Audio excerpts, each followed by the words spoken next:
وجعل كلمة الذين كفروا السفلى وكلمة الله هي العليا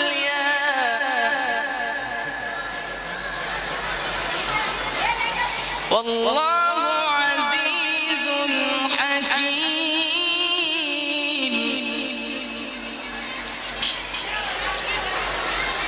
والله عزيز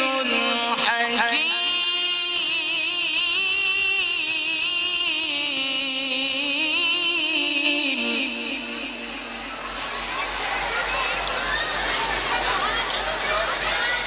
بسم